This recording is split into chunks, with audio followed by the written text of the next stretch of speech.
Então, o anticristo, ele é uma pessoa. Yeah. Ele vem... Tô fazendo essas perguntas pra gente tentar entender quem, como e quando. Se é que a gente consegue prever isso, eu acho que não. Mas pra gente tentar entender mais ou menos o perfil. Então ele vem, é uma pessoa, vem num cavalo branco. Né? Não, ele não vem no cavalo branco literalmente. Não, sim. O cavalo branco é uma alegoria do que ele vai fazer. Sim. Mas nessa questão da paz, né? E é uma pessoa que instaura a paz, mas que logo depois vem a guerra. É isso aí. E tem mais alguma característica com relação ao anticristo que a gente pode inferir desse assunto? Teologicamente tem. O quê? De você ficar ligadinho, né? Assim, então. Eu já sei o que tu vai falar, vai. Então, nós temos uma definição de Daniel, que nós chamamos de Apocalipse do Antigo Testamento, Sim. que fala sobre 10 chifres, que serão 10 nações. Então, no primeiro ponto, a maioria, ou parte, quase todos pensam assim, que o aparecimento do anticristo, que seria uma pessoa que é escolhida pelo inferno, onde esse espírito, né, vai possuir essa pessoa. E quando você pega Apocalipse 13, você tem a trindade satânica. Você tem Ra-Satã, tá bem escrito lá. Tá lá o grande dragão, o anticristo e o falso profeta. São 3. Então são diferentes. Então, vamos lá. O anticristo não é o Ra-Satã, que é o diabo. É o filho dele. E o falso profeta? É uma imitação, um exemplo. É tudo imitação. É imitação. É como Deus, Jesus e João Batista. Eu ia falar o Espírito Santo. Não, João Batista. João Batista, que preparou o caminho do Messias. Então, o falso profeta... Vem antes do anticristo. Vem preparando o caminho dele. Só que o indício que a gente tem para esta realidade, que quem poderia ser o anticristo, é alguém que, a princípio, vai ter um apoio de 10 nações. Aonde Daniel diz que 3 chifres cairão. Quer dizer que dessas 10 nações, 3 nações vão abandonar ele. E nessas 10 nações, onde 3 abandonam, ele surge o chifre pequeno. Quer dizer que o maior indício do anticristo hoje, de forma perceptível, é se alguém aparece hoje com 10 nações apoiando e depois 3 abandona.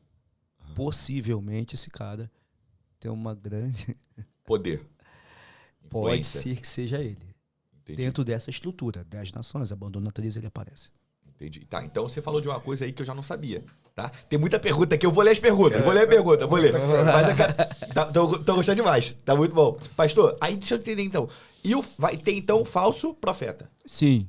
E é bíblico gente... isso porque tá em Apocalipse 13. E como é que a gente identifica quem é o falso profeta? Porque ele vem antes do anticristo. Ele prepara o caminho do anticristo como João Batista preparou o caminho de Cristo. Uhum. É alguém que possivelmente tem uma influência religiosa muito grande. Porque nós chamamos isso na ciência da religião de homo sacro, né? E a sacralidade do ser humano, ela é interna. Desde do começo da humanidade, há uma dependência muito grande do indivíduo para a divindade. Então, esse falso profeta é alguém que tem os 2 pés no segmento religioso. É alguém que prepara o caminho. Por quê? Porque tudo que endossa o anticristo endossa a fé, meu amigo. Mas o anticristo não é necessariamente alguém da fé, ou é também? Eu achava que era uma coisa mais política. Não. Na realidade, o anticristo... É alguém que tem persuasão, né? Ele navega nas 2... Exatamente. É alguém extremamente convincente, né? Isso e que aí. vai trabalhar aí a questão do engano, porque essa eu diria que é a grande marca, né, do anticristo. Porque não tem como você tratar de Israel e Palestina no que não envolva fé. Porque alguns matam em nome de Alá, outros vão fazer um monte de coisa ali, e tudo é em nome da fé. Então, o anticristo, literalmente, é alguém que é político e é religioso. Só que o falso profeta, categoricamente, é religioso, meu amigo. O Bruno falou aqui, gente, o BRICS tem 10 nações, tô com medo. Bruno, loucura. Então, bem que é o Bruno que tá falando, não sou eu.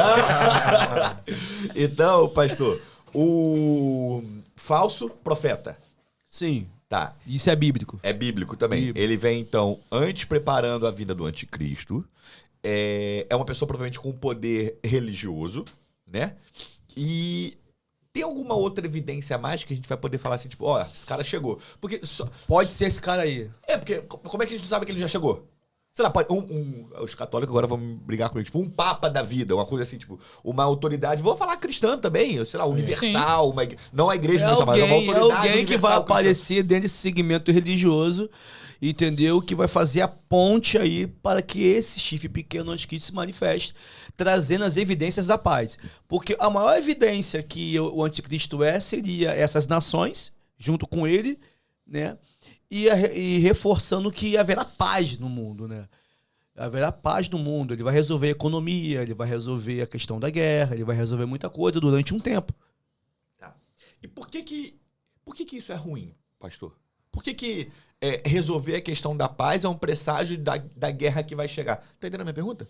Porque se paz é bom, né? Ou não? Porque, na verdade, é uma articulação dentro da mentira. Porque, na verdade, ele não veio promover a paz, mas é a única forma de ganhar aceitação. Isso. Entendi. Porque, na verdade, a grande questão está o que está por trás disso, né? Porque essa paz ela não vai ser trazida como de verdade, né? Porque quando Jesus vem, ele vem para reinar e trazer plenitude. Sim. Agora, o anticristo, ele traz todas essas coisas, a economia, paz, ausência de guerra, tudo isso no intuito de tragar o ser humano. Também quero mais não, irmão Igor. Daqui a pouco. Daqui a pouco. Mas no sentido de trazer o ser humano para si. É por isso, né? Questão da aceitação. Ele precisa que todos aceitem ele. E é por isso que é de suma importância, que é o que a gente vai encontrar lá nas cartas de Paulo a Timóteo, inclusive também, sobre a gente continuar pregando o evangelho da verdade. Por quê? Por que muitas pessoas cairão no engano?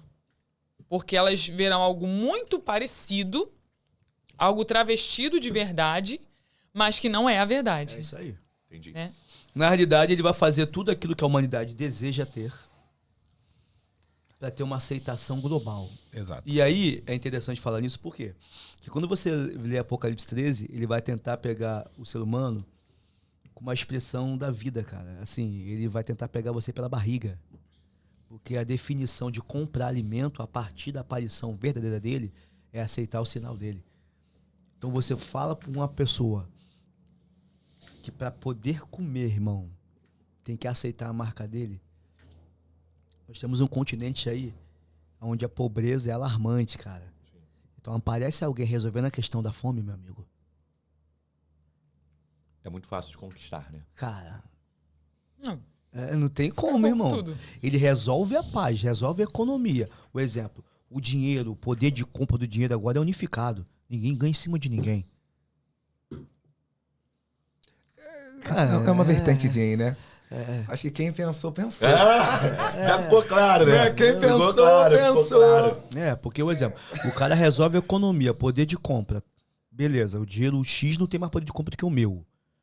O cara resolve a questão da fome. Sim. E não tem mais guerra, meu amigo.